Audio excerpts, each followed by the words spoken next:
نداء الحق صوت قد شجاني وبلغني الحقيقة والأماني وكان لي السبيل إلى المعالي ونورا للهداية والبيان.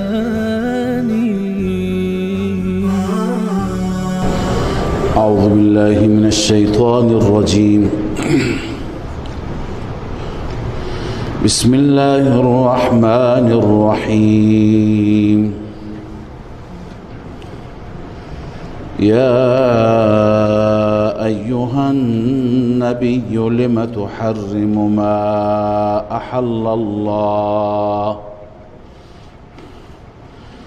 لم تحرم ما أحل الله لك تبتغي مرضات أزواجك والله غفور رحيم. قد فرض الله لكم تحلة أيمانكم والله مولاكم وهو العليم الحكيم. صدق الله. اللهم صل على سيدنا مولانا محمد وعلى آله وصحبه وسلم.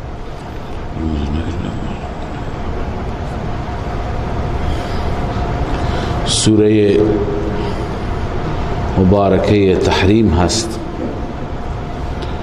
در 8 سوره گذشته 2 موضوع بیان شد: انفاق و جهاد. در 4 سوره اول موضوع انفاق بود و در 4 سوره آخر موضوع جهاد بود. حال سوره تحریم بعد از این 8 سوره شامل هر 2 موضوع هست. هم در این بیان انفاق است و هم در این سوره بیان جهاد است. اما ابتدای سوره اشاره دارد، خطابی هست برای رسول الله صلی الله علیه وسلم و اشاره دارد به واقعی و جریانی که در زمان رسول اکرم صلی الله علیه وسلم اتفاق افتاد و اون موضوع تحریم بود. آن حضرت صلی الله علیه وسلم بر خودشون عسل را و شربت عسل را حرام کردند. گفته از این به بعد نمیخورم و بر من حرام است. خدای عزوجل خطاب فرمودند و تذکر دادند پیامبر خودش را که چرا اون چه که خدا حلال قرار داده اون را حرام میکند. از اینجا ما استنباط میکنیم و استدلال میگیریم که در مسائل شرعی حتی پیامبران نمیتوانند از جانب خودشون چیزی را حلال بکنند و چیزی را حرام قرار بدهند.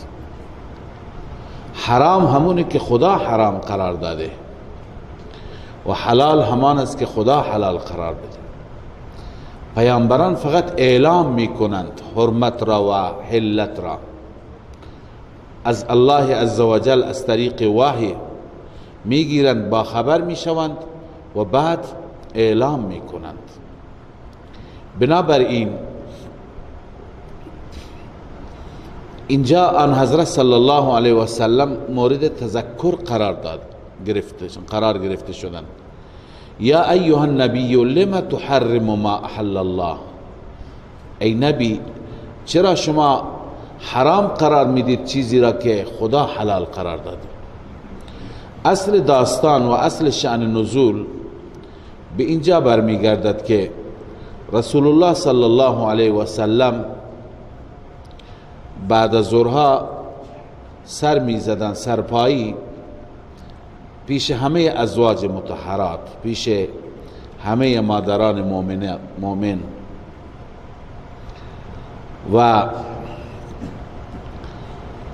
خانه زینب که می رسیدند، خانه زینب بنت جحش که یکی از همسران رسول الله صلی الله علیه وسلم بود، اونجا تا دیر می ماندند، به دلیل اینکه زینب از جای برش عسل آورده بودند و برای آن حضرت صلی الله علیه وسلم شربت عسل درست می کرد و رسول الله صلی الله علیه وسلم با عسل محبت داشتند، عسل را دوست داشتند. بعضی از همسران که این بعض در تعیین اینها هم اختلاف تو روایت ها آمده، ولی بیشتر تفسیرها میگند این دو تا همسر پیغمبر که این نقش را بازی کردن، یکی ام المؤمنین عایشه بود و یکی ام المؤمنین حفصه. اینها گفتند که با هم شور کردند که رسول الله صلی الله علیه وسلم وقتی که آمدند بهشون بگویم که شما حتما یه شیره‌ای بود به نام شیره عرفت، بدبو بود، شما حتما از اون خوردید، مغافیر ببخشید، مغافیر شما خوردید که این بوی بد و بوی متعفن هست. چون آن حضرت صلی الله علیه وسلم خیلی از بوی بد تنفر داشتند. آن حضرت همیشه تاکید می‌کردند به مقتدیان، به نمازگزاران که مسجد که میایید شما چیزی را که بویش با شما بماند در خانه مصرف نکنید، مثل سیر و پیاز. و آن حضرت روز 5 بار مسواک نمیزدند. مسواکی که آن حضرت میزدند و دقتی که روی نظافت داشتند و روی دندانها داشتند بیش از حساب بود.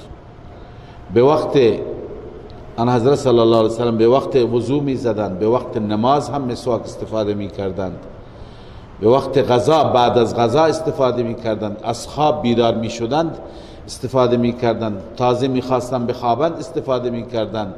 هر وقت دهانش بود و مسواک، حتی که در آخر حیات هم آن حضرت صلی الله علیه وسلم اشاره میکردند برای مسواک.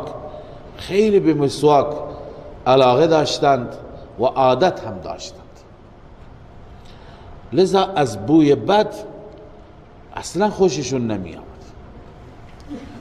لذا وقتی که اینو گفتند، اینا با هم مشوره کردند، گفت قطعا دیگه بعد از اون عسل نمی خورد و نقشه موفق میشه. لذا ابتدا پیش عایشه رضی الله تعالی عنها آمد یا حفصه، اینم اختلاف است. پیش عایشه رضی الله تعالی عنها آمد، ایشون گفتن که یا رسول الله شما مغافیر خوردید؟ گفت نه. چه بویی هست؟ گفتن که من عسل خوردم، عسل نوشیدم خونه زینب. گفت حتما زنبورش رفته از شیره عرفت خورده. عرفت یک هم بوته بود، از اون خورده که اینطور بوی میده این عسل. بعد از اون خانه حفصه که رفتند عیناً همین حرف را زد. با هم مشوره کرده بودند. آن حضرت هم عالم الغیب نبودند، خبر نداشتند که این نقشه‌ای هست، توطئه‌ای هست. لذا اونجا بر خود عسل را حرام قرار دادند و گفتند که به حفصه گفت ولن اعوده شربت عسلا عند زینب بنت جحش ولن اعوده، من عسل خوردم پیش زینب بود، اما از این به بعد هرگز نمیرم برای عسل. و در روایت دیگه است و قد حلفتو، من سوگند خوردم که دیگه نخورم. فلا تخبری بذلك احد، به حفصه گفت که کسی را نگی، به کسی نگی.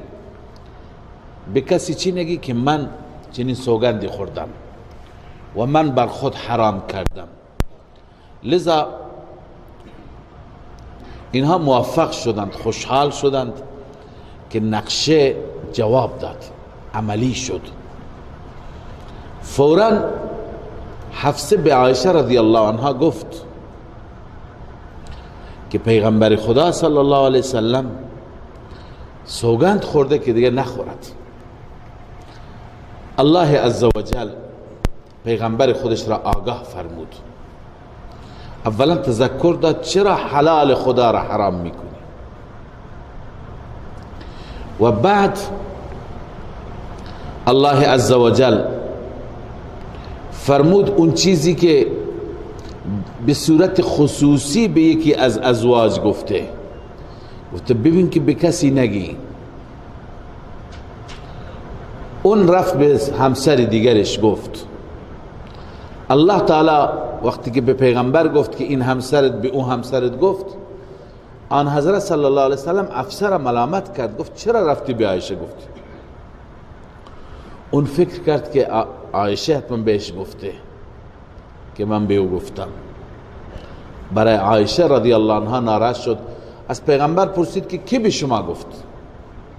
من انبأک هذا قرآن است.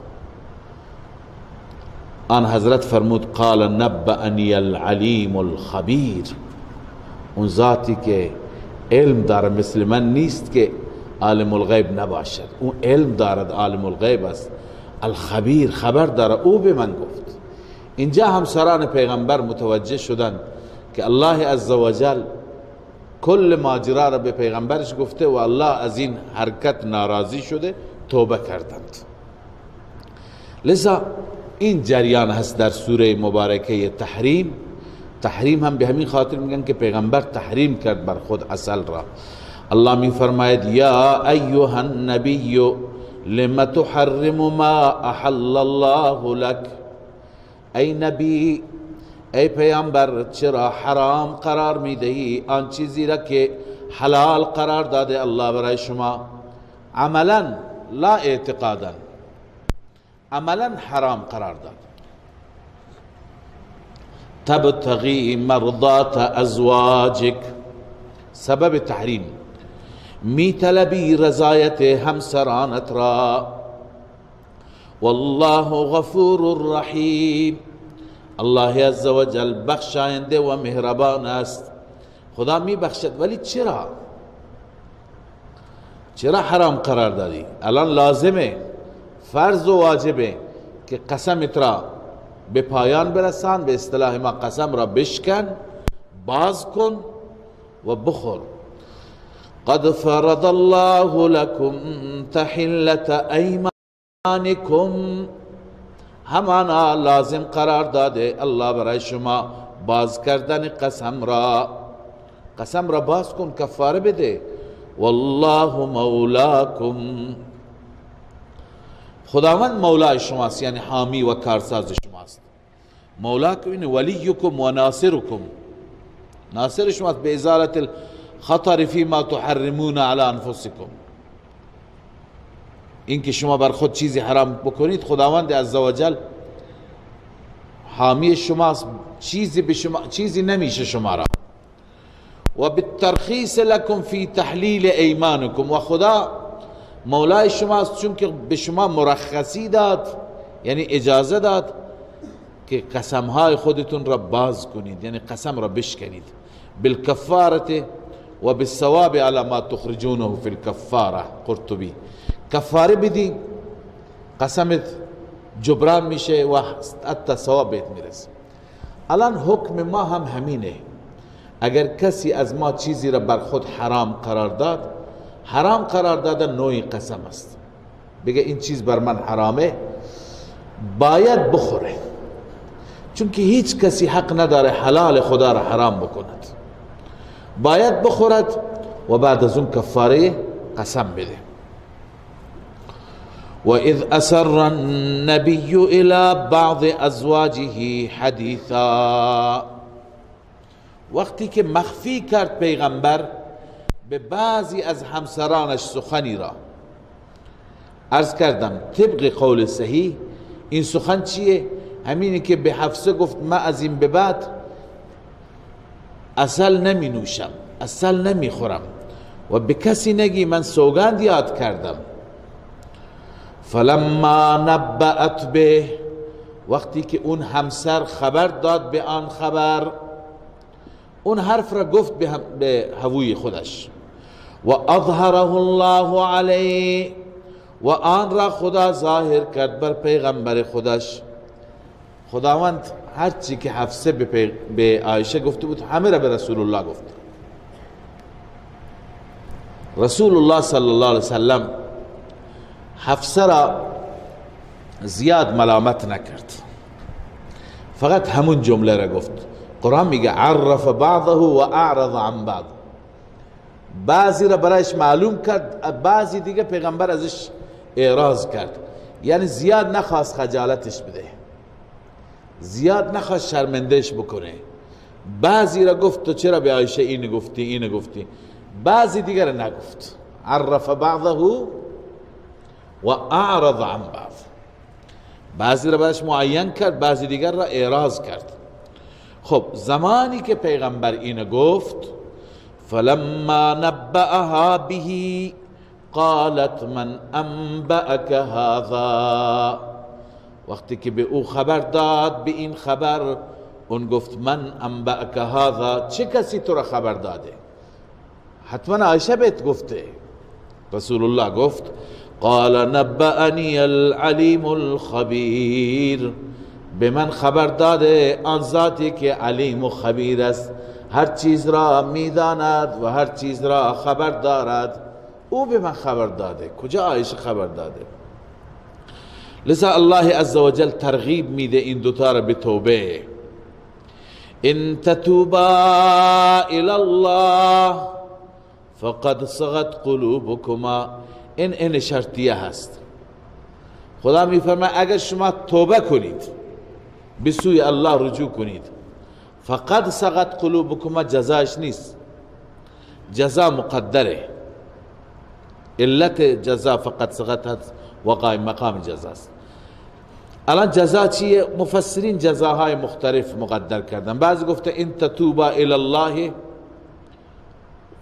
کان خیر لکما، اگر شما هر دو توبه بکنید بهتره برای شما. بعضی گفته ان تتوبا الی الله تقبل منکما، اگر توبه بکنید این توبه از شما قبول میشه. بعضی گفته ان تتوبا الی الله یمحو اثمکما، شما اگر توبه بکنید خدا گناهان شما را محو میکنن، نابود میکنن. و بعضی گفتن فقط ادیتما ما یجب علیکما، اگر توبه کردید شما واجبتون را به وظیفه خودتون عمل کردید. به هر حال الله میفرماید اگر شما توبه بکنید این بهتره برای شما، به نفع شماست. فقط صغت قلوبکم، چرا؟ چون که دلهای شما مایل شده. درباره تفسیر این هم اختلاف است. دلهای شما مایل شده به چی؟ بعضی میگن دلهای شما مایل شده از حق به سمت سوی دیگر، به این خاطر توبه بکنید. بعضی میگن نه، دلهای شما متمایل شده به سوی توبه. دلهای شما مایل شده به چی؟ به سوی توبه. لذا اگر شما توبه بکنید بهتر است برای شما، چون که دل شما به سوی توبه متمایل است. اما و ان تظاهر علیه، اگر هر دو هم دیگر را پشتیبانی کنید بر علیه پیغمبر، تظاهر میگن پشتیبانی کردن، فلا ضرر علیه، بازم پیغمبر را ضرری نمیرساند. چرا؟ پیغمبر حامی زیاد داره، پیغمبر پشتیبان زیاد داره. کیه پشتیبانش؟ فإن الله هو مولاه، همانا الله مولای پیغمبر خودش هست. الله حامیش هست و جبریل و جبریل هم حامیش هست و صالح المؤمنین مؤمنین صالح ابو بکر و عمر عثمان و علی عشر مبشره صحابه همه حامی او هستند، حتی پدران خود شما بس بهتره به نفع شما هست که چی؟ توبه بکنید. والملائکه بعد ذلك ظهیر، بعد از این یعنی غیر از اینها ملائکه هم پشتیبانند، ملائکه هم انسان ها صالح المؤمنین جبرائیل همه از پیغمبر من حمایت می کنند. لذا اگر توبه بکنید به نفع شماست و اگر توبه نکنید الله عزوجل اینجا تنبیه بیان می فرماید. بزرگترین تنبیه برای یک زن اینه که شوهر یه زن دیگه بگیره، اما از این سخت‌تر اینه که اون زن را طلاق بده و زن دیگه بگیره، این سخت‌تره. الله همین می فرماید عسى ربه ان طلقكن،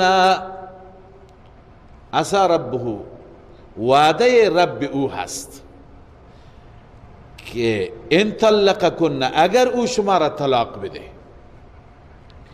ان یبدله ازواجا این که تبدیل کند برای او همسرانی خیرا منکن بهتر از شما، دارای این اوصاف. اینا در واقع اشاره و ترغیبند که شما بیایید به این اوصاف خودتون را متصف بکنید.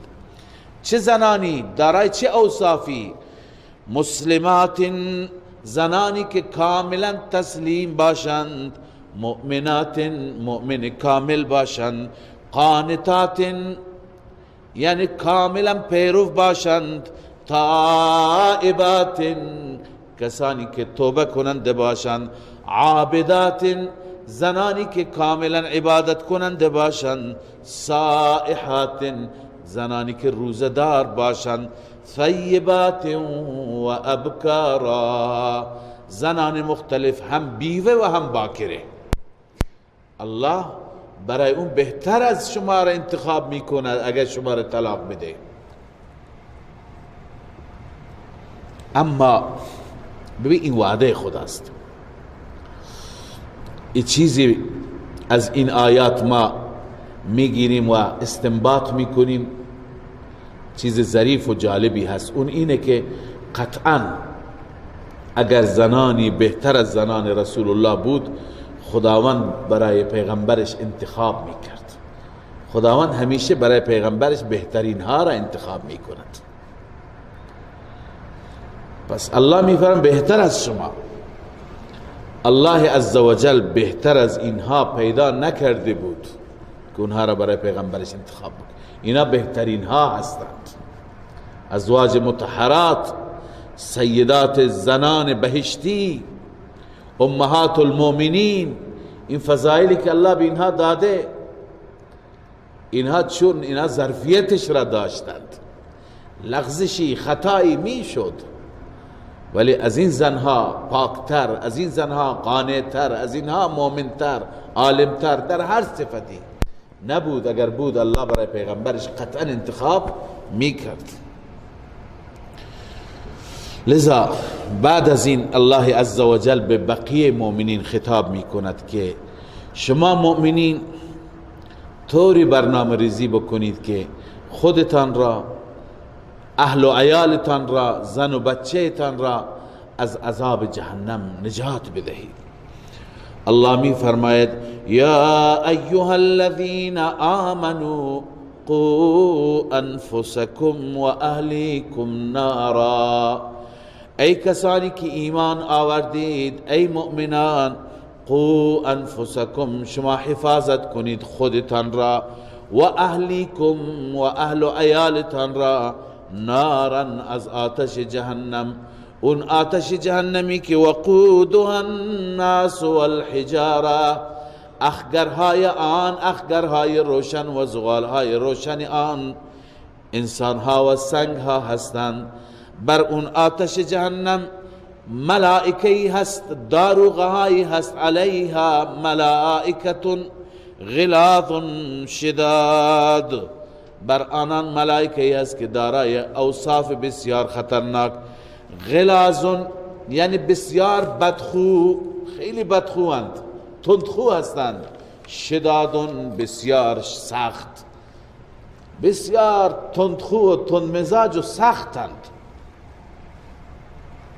لا یعصون الله، وصف سومشون اونها خدا را نافرمانی نمی کنند در آنچه که اونها را امر کند. و یفعلون ما یؤمرون، آنچه که از سوی الله عزوجل امر می شوند انجام میده. اونها کاملا دستورات پروردگار تو را انجام میدن. لذا از این جهنم خودتون را برهانید، زن و فرزندتون را برهانید. و بعد الله عزوجل تصویری از تصویرهای اون روز را ذکر می فرماید. کفار اونجا شرایط خوبی ندارند. الله به کفار چی میگه؟ یا ایها الذین کفروا، ای کسانی که در دنیا کفر کردید، لا تعتذروا اليوم، امروز عذر خواهی نکنید، امروز عذر و بهانه نیاورید. انما تجزون ما کنتم تعملون، جز این نیست که شما پاداش داده میشوید آنچه که عمل میکنید. یعنی این پاداش اعمالتون هست که شما امروز عذاب جهنم را میبینید. پس عذرخواهی نکنید و عذابتون را تحمل کنید. خب بشارت اخروی هست برای تائبین صادقین. خداوند عزوجل به مؤمنین گفت که شما خودتون را هم از عذاب جهنم برهانید، زن و بچه‌تون را. و یکی از صورتهای رهایی از عذاب توبه هست. توبه از تمام کرده های گذشته و پشیمانی. اما چه توبه ای؟ توبه نصوح. خداوند اینجا ترغیب میده به توبه نصوح. یا ایها الذین آمنوا توبوا الی الله توبه نصوحا، ای مؤمنین توبه کنید، رجوع کنید به سوی خدای عزوجل. توبه نصوح، توبه نصوح اونه که از اعماق قلب باشه، از ته دل باشد. توبه نصوح تعریفی برای خودش داره. این که بعضی میگن فردی بوده نامش نصوح بوده توبه کرده، این درست نیست. حضرت معاذ بن جبل رضی الله تعالی عنه میگوید من از رسول الله پرسیدم یا رسول الله ما توبه النصوح، توبه نصوح چیه؟ آن حضرت فرمود قال ان یندم العبد، توبه نصوح اینه که انسان پشیمان بشه، بنده پشیمان بشه. ان یندم العبد على الذنب الذي اصاب، بر اون گناهی که اون گناه را مرتکب شد اول پشیمان بشه، بعد از اینکه پشیمان شد توبه بکنه. فیعتذر الی الله، این مرحله دوم است. از خدا عذرخواهی بکنه، خدای اشتباه کردم، غلط کردم، معذرت خواهی بکند. بعد از اینکه معذرت خواهی کرد ثم لا یعود الیه، دوباره به سوی اون گناه نرود. کما لا یعود اللبن الی الزرع، چنانچه شیر دوباره یک بار که از پستان خارج شد دوباره داخل پستان نمی رود. این یک بار که از اون گناه خارج شد دیگه به سوی اون گناه نرود. این هست توبه نصوح. و روی تفسیر بما ذکر عن عبدالله بن مسعود، حسن، مجاهد، غیرهم، همه این بزرگان تابعین و صحابه همین تفسیر را برای توبه نصوح کردن. بس الله می فرماید یا ایها الذین آمنوا توبوا الی الله توبه نصوحا، ای مؤمنین توبه کنید به سوی الله توبه نصوح. عسى ربكم ان يكفر عنكم سیئاتكم، این وعده الهی هست و نتیجه توبه نصوح هست. عسى ربكم، وعده هست که رب شما ان یکفر عنکم سیئاتکم، این که کفاره بگرداند از شما سیئات شما را، به برکت توبه تمام گناهان شما اول پاک میشه. این دفع مضرت است، این نفع اولی هست. و دوم چیه؟ و یدخلکم جنات تجری من تحتها الانهار، و داخل بگرداند شما را در اون جناتی، در اون باغاتی که جاری است از زیر درختان و نهرها. لذا از اون در اون جنات شما را داخل بگرداند و الله عزوجل کفاره سیئات برای شما بگرداند. یوم لا یخزی الله النبی والذین آمنوا معه. الله عزوجل حالت اون روز محشر را بیان فرموده. بسیار روز سختی است، روزی هست که لا یخزی الله النبی، خداوند پیغمبر خودش را در اون میدان دچار خزی و رسوایی نمیگرداند و همچنین مؤمنین را والذین آمنوا معه، اینها بدنام نمیشند، اینها رسوا نمیشوند، بلکه اینها نوری دارند اونجا. نورهم یسعى بین ایدیهم و بایمانهم. شما تحت نورهم بنویسید به دلیل انفاق فی سبیل الله، چون که در راه خدا خرج کردند، به دلیل انفاق فی سبیل الله نورشان دوان می رود جلویشان و راستشان. این نور در زمان پلسرات بیشتر هست و اینها دعا میکنند یقولون ربنا اتمم لنا نورنا، بار اله نور ما را کامل بگردان. به این معنی کامل بگردان که مثل منافقین در وسط راه خاموش نشه، تا آخر به کمال ما را برساند. واغفر لنا، دعای دوم، خدایا ما را ببخش، انک علی کل شیء قدیر، بدون شک تو بر هر چیز قادر و توانا هست، بر بخشش، بر کفاره سیئات. به هر حال این نور به برکت چیه؟ انفاق در راه الله، خرج کردن در راه الله. این موضوع انفاق بود و حال موضوع جهاد، موضوع اصلی سوره. یا ایها النبی جاهد الكفار والمنافقین واغلظ علیهم، ای پیامبر من جهاد کن با کفار و با منافقین، واغلظ علیهم، سخت باش بر آنان. من قبلا خدمت شما عرض کردم وقتی که این آیه می آید که علی السویه، هم با کفار دستور جهاد داده شده و هم با منافقین، مفسرین تعویل میکنند، چون که میگویند منافقین همیشه در کنار رسول الله بودند و رسول الله با منافقین جهاد نکردند، لذا این را توجیه میکنند، میگن جاهد الکفار، با کفار جهاد کردن با شمشیر است، با سرنیزه هست، با اسلحه هست، و المنافقین جهاد با زبان است، جهاد تبلیغ است. به این خاطر مقدر میکنن جاهد الکفار بالسنان والمنافقین باللسان، با کفار بجنگ با شمشیر و نیزه و با منافقین بجنگ با زبان. اما با توجه به تفسیری که ما در آیه مبارکه سوره نساء خواندیم، فما لکم فی المنافقین فئتین، چرا درباره منافقین دو گروه هستید؟ اونجا گفتیم که گروهی بود از منافقین که مدینه آمدند، به ظاهر مسلمان شدند، بعد رفتن پیش کفار، با اون کفار محارب، اون کفاری که پیغمبر خدا صلی الله علیه و سلم با اونها جنگ داشت، رفتن در پناه اون کفار و با اونها زندگی کردند. خداوند فرمود دیگه درباره این منافقین تردد نکنید، هر وقتی که با اون کفار جنگیدید با اینها هم بجنگید.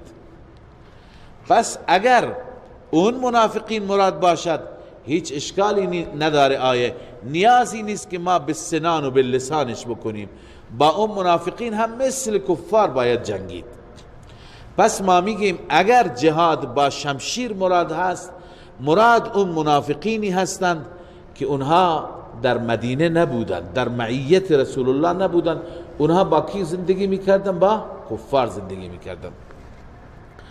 لذا الله می فرماید یا ایها النبی جاهد الکفار، ای نبی، ای پیغمبر من، شما با کفار جهاد کن، والمنافقین، و همچنین با منافقین جهاد کن، واغلظ علیهم، بر آنها تند باش، بر آنها سخت باش، و مأواهم جهنم، و جایگاهشان جهنم هست، و بئس المصیر، و بسیار جای رجوع بدی هست. حال الله عزوجل اینجا برای این که دار و مدار بر چی هست؟ بر ایمان و کفر است. این را اثبات بفرماید، دو تا مثال ذکر می فرماید. یعنی مدار نجات ایمان است و مدار عذاب کفر است. فرق نمی کنه کی باشی و کی نباشی. هر کسی باشی، وقتی که ایمان داشته باشی نجات میابی، ولو اینکه زن فرعون باشی. و اگر ایمان داشته نباشی، اگر ایمان داشته نباشی به جهنم میری، ولو اینکه زن حضرت نوح باشی، حضرت لوط باشی.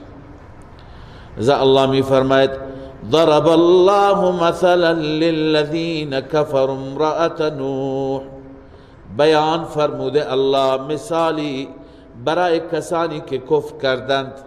مثال اونها مثل امرأة نوح است، زن نوح است، و امرأة لوط، و زن لوط است. اینا دو تا زن بودند، همسرانشون پیامبر بودند، اما خودشون مشرک بودند، منافق بودند. اینها نجات پیدا نکردند، همسر و شوهر اینها را نجات ندادند.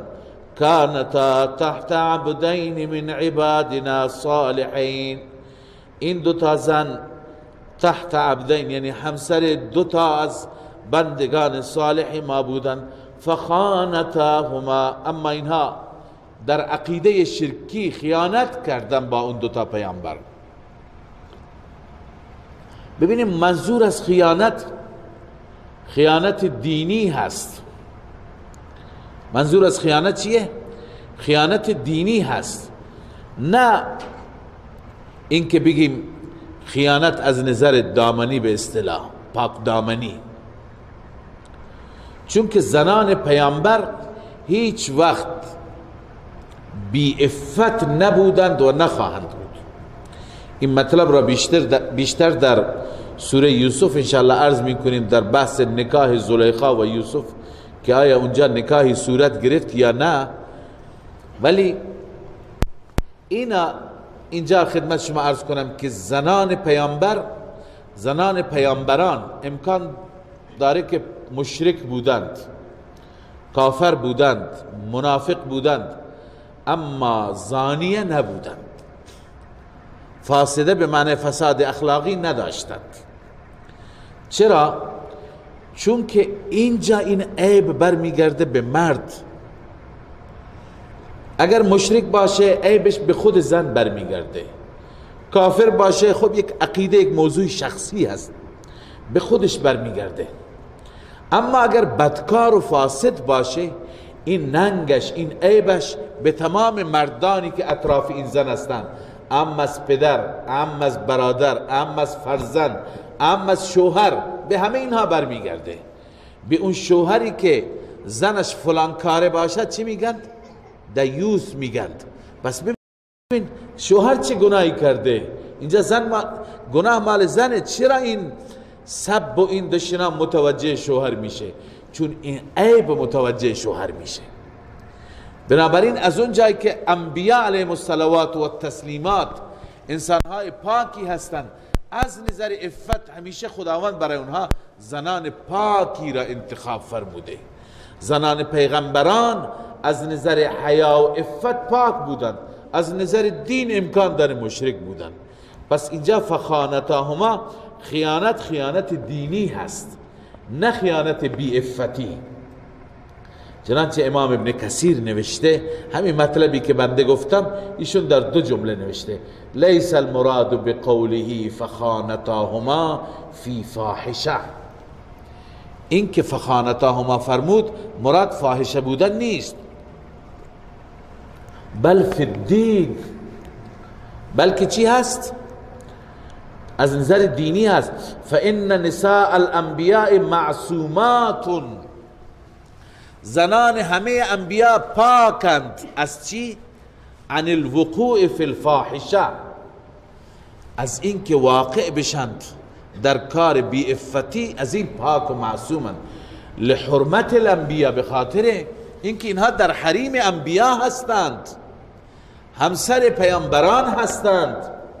هیچ وقت چنین زنانی را الله عزوجل برای انبیاء خودش انتخاب نمی فرماید که عیبش ننگش به پیغمبر برگردد. پس این فخانتهما به معنی چیه؟ به معنی خیانت دینی هست. خب این دوتا یعنی مشرک بودند، کافر بودند. فلم یغنیا عنهما من الله شیئا، الله می فرماید دفع نکرد از آنها از عذاب الله چیزی. چون که زن پیغمبر بودند از عذاب نجات بیابند؟ نخیر، بلکه عذابی که بر قوم نوح آمد زنش هم غرق شد، عذابی که بر قوم لوط آمد زنش هم سنگباران شد و کشته شد. و این در دنیا بود. در آخرت وقیل ادخلا النار مع الداخلین، به آنان گفته شد شما هر دو ای زنان پیامبر داخل بشید در جهنم، همراه داخلین، همراه با داخل شوندگان در آتش داخل بشید. پس ببین مدار بر ایمان است نه بر نسب، و الا بر نسب بود پیغمبر با زنش را نجات میداد. و اینجا هم مدار بر ایمان است. مثال دیگر این تمثیل برای مؤمن است. اینجا مثال زن فرعون بیان شده، حضرت آسیه بنت مزاحم رضی الله تعالی عنها. الله می فرماید و ضرب الله مثلا للذین آمنوا، خداوند بیان می فرماید مثلی را برای مؤمنان که این مثل متعلق به چی هست؟ امرأت فرعون، زن فرعون، همسر فرعون. اذ قالت رب ابن لی عندك بیتا فی الجنه، زمانی که این زن فرعون گفت بار الها بنا کن برای من خانه نزد خودت در بهشت. زیر شکنجه بود، تازیانه میخورد، به میخا 4 دست و پاش بسته بود، اونجا دعا میکرد رب ابن لی عندك بیتا فی الجنه، بار الها بنا کن بساز برای من کاخی خانه نزد خودت در بهشت. و نجنی من فرعون، و مرا نجات بده از فرعون و از عمل فرعون مرا نجات بده. مراد از عمل فرعون چیه؟ بعضی گفتن از این ظلم و شکنجه فرعون مراد است. اون عملی که با او میکرد ظلم و شکنجه بود. بعضی میگویند که این زن چون که از فرعون تنفر داشت، از همخوابی با او هم تنفر داشت، لذا گفت که خدایا مرا از عملش اشاره به جماع است، اشاره به همخوابی هست، از اون هم مرا نجات بده، از این انسان ناپاک و نجس من نجات بیابم. و نجنی من القوم الظالمین، بار الها مرا نجات بده از این قوم ظالم که این گونه بر من ظلم و ستم میکنند. خب نتیجه را خدا نفرموده، ولی ببینید دعای کسی را که الله نقل میکند، الله باز نقلش میکنه تا قیامت خونده بشه. قطعا این دعا اشاره به این است که دعا اجابت شده، دعا پذیرفته شده. الله می فرماید و مریم ابنت عمران، زن چهارم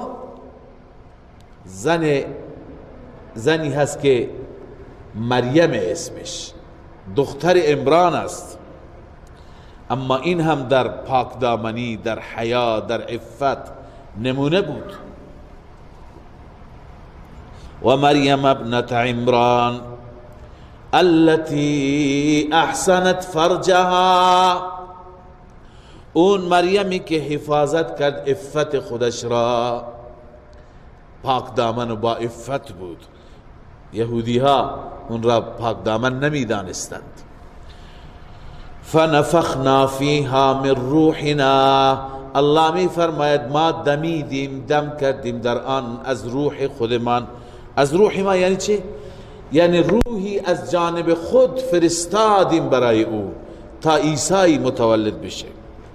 و این زن و صدقت بکلمات ربها، تصدیق کرد کلمات الهامی پروردگار را، یعنی توحید، و کتبه و کتابهای رب را، و کانت من القانتین. این زن از قانتین شد، از انسانهای فرمانبر و فرمانبردار شد. صدق الله مولانا العظیم.